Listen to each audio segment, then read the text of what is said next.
Hey everyone, Mike here, and today we'll have the Samsung Galaxy S4 and the Apple iPhone 5 side by side in a short comparison. We're going to start with the looks. It's obvious that the iPhone is a much smaller device than the Samsung Galaxy S4.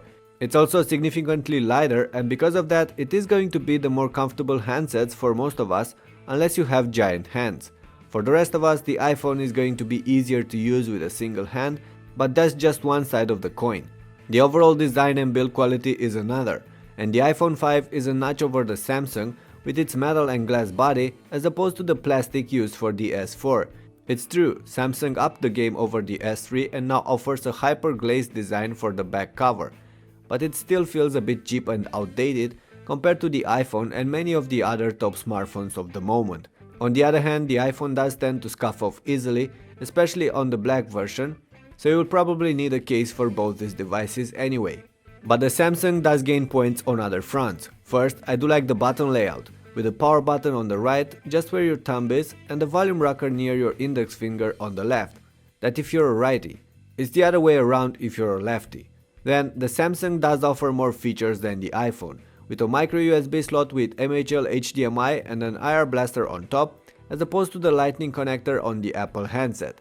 And last but not least, the plastic cover on the back of the SGS4 is removable, and once you take it off, you get access to the battery, a micro SD card reader and a micro SIM slot.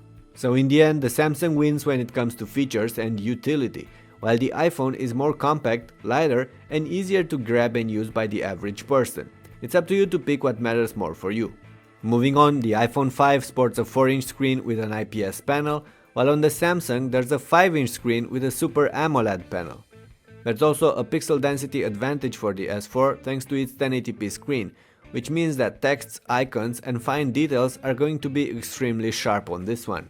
But to be frank, you'll almost never see the difference between the Retina display on the iPhone and the Full HD one on the Samsung during everyday use. Other things, however, matter more. The IPS panel on the iPhone is brighter and displays slightly more realistic colors than the one on the Samsung, which does tend to oversaturate them. Viewing angles are slightly better on the iPhone too, but the SGS4 takes it home when it comes to blacks and contrast.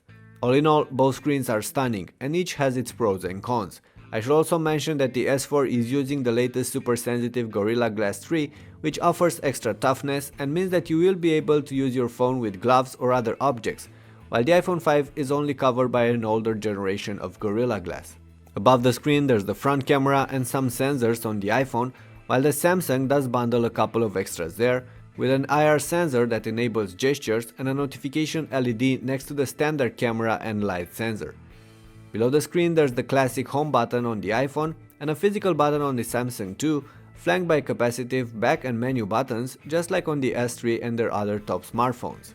Anyway, let's move on. Looks and screen apart, the buyers will care about how the two phones actually perform in everyday use. And here's where the Android versus iOS debate kicks off. iOS is simple and rather dull, but snappy and backed up by a curated ecosystem, while Android is more complex and easier to customize and adapt to your style.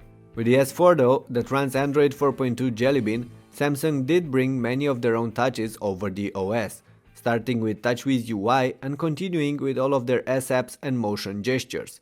In fact, there are many new gestures brought by the S4. I'm not going to get in that here, some are gimmicks, but some are actually useful.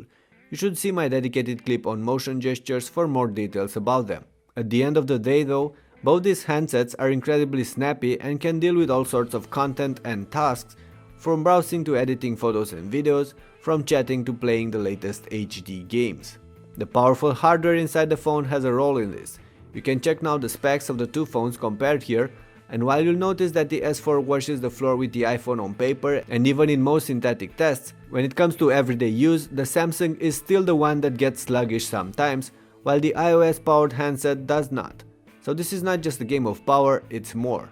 Of course, the smartphone still needs to handle the basics, and the two handsets compared here can handle calls at ease, offer top-notch reception and quality, even in congested or noisy environments. They are great for messaging and chatting too, with a slightly bump for the S4, which offers a wider screen and an excellent swipe-enabled keyboard. Anyway, let's focus a bit on the cameras on these two devices. On the front, there's a 1080p shooter on the Samsung and only a 720p one on the iPhone. On the back there's a 13 megapixel camera on the Galaxy and only an 8 megapixel one on the iPhone.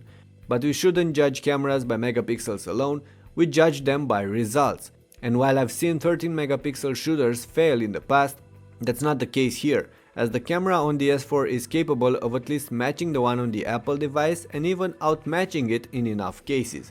See for yourself.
Besides that, the Samsung offers a more complex photo interface with plenty of interesting features as opposed to the plain and simple one on the i5. You get several shooting modes, just like on the Samsung Smart Camera, filters and tons of manual settings, so we can really say that Samsung put a lot of effort in the camera on their S4. As we get closer to the end of our comparison, we should talk about two other important aspects. First, the battery life. With average use, the iPhone can last through the day. The Samsung, however, can even last for 2 days. The SGS4 now houses a larger battery than its predecessor, and that makes up for the power-hungry screen and hardware. So unless you're pushing the S4 hardly, in which case you'll only get several hours of use from it, you're going to be happy with the battery life. Which I can't actually say about the iPhone 5, that has been my main driver for the last month. And then there's the price, and while this one will vary from country to country, from operator to operator, it's safe to say that with contracts, the iPhone 5 and the Galaxy S4 are going to cost the same in most cases. Off contract, the iPhone 5 is still the slightly pricier option. Okay, so time to draw some conclusions. My own conclusions that might be different than yours, but feel free to contradict me in a civilized manner in the comments. The Samsung Galaxy S4 is a great phone. There's no deal breaker on this one, nothing that you can really complain about. Yes, you might not like the plastic case, I don't either. But the hardware and software, the features, the battery, the camera and the screen are among the best out there. Those being said, if you're after a large phone, the S4 is definitely an option to consider. However, I still believe that the iPhone 5 is better suited for the average smartphone user. It lacks many of the features offered by the S4, but it is more compact, easier to grab and use, and snappier during everyday activities. And for me, this really matters. For you, they might not. Either way, I'm really curious to see what do you guys think about these two handsets, so please leave your comments below and tell me which one would you pick between the two and why. Alright, this pretty much wraps up this video. Like I said, I tried to keep it short. For more details, you should see my full review for the two phones and all the other detailed clips on my channel. If you like this video, please leave a thumbs up, share it to your friends and subscribe. All this means a great deal to me and really help me carry on with what I do. Anyway, thanks a lot for watching and I'll catch you next time.